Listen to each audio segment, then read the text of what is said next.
Hello people! Gawa tayo ng Spanish bread. Mixing bowl, naglagay ako ng 1 cup milk, 1/4 cup ng sugar, 2 and 1/4 teaspoon ng yeast. Instant yeast ang gamit ko. 1 medium eggs. Naglagay ako ng 3 and 1/4 cup ng all-purpose flour. Naglagay ako ng 1 teaspoon ng salt. By the way, ilagay ko lang yung written na recipe sa comment section. Ginamitan ko yan ng electric mixer. Pagka nabuo na yung dough, saka natin lagyan ng 1/4 cup room temperature unsalted butter. At imimix natin yan ng high speed ng mga 6 to 7 minutes. Pagka manual lang yung gagamitin nyo or kamay lang yung ginamit nyo dyan, pwede naman yan, pero masahin nyo ng mga 15 minutes or until maka-form kayo ng smooth na dough. Kailangan pakinisin talaga yan para maganda yung outcome ng bread.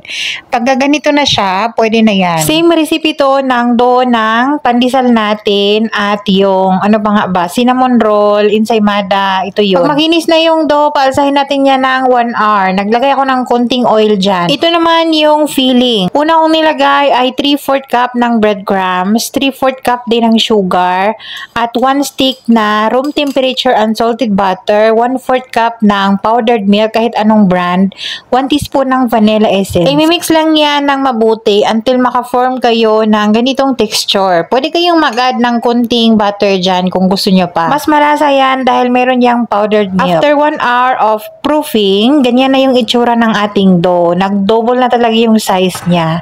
At sobrang lambot. Sa pagkakataong yan, alam ko na maganda yung outcome ng ating dough. At dinivide ko lang yan ng 18 pieces. Depende sa inyo kung pangbenta naman, pwede nyo naman timbangin para pantay-pantay or kung gusto nyo kahit pangkain. Kung meron kayong timbangan, timbangin nyo. After na-divide ng 18 pieces yan, ganyan lang yung ginawa ko. Bali, pinahaba ko lang ng konti yung isang piraso. Ginamitan ko yan ng maliit na roller. Pero yung roller na ginamit ko dyan, yun yung pang pang paste ng garlic.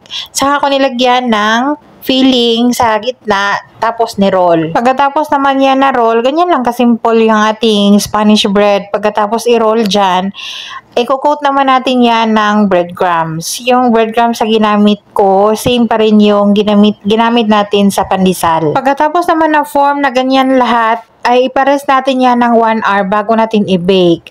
Tapos yung oven, huwag kalimutan bago ilagay sa oven yung bread, dapat naka-preheat na yan ng 10 to 15 minutes. Binake ko yan ng 160 degrees Celsius or 325 Fahrenheit ng 18 minutes. Gabi na yan, mag-11 na yan ng gabi, kaya kinaumagahan na namin nakain, pangkape namin ni Belle. Pero syempre, bago ako natulog, tinikman ko muna dahil hindi ko talaga kayang tiisin dahil sobrang bango ng buong bahay. Nangangamoy bakery.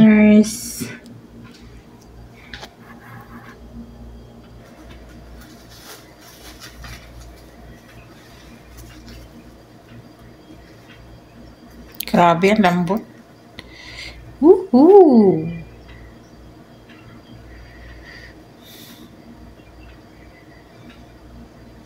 Sobrang lambot.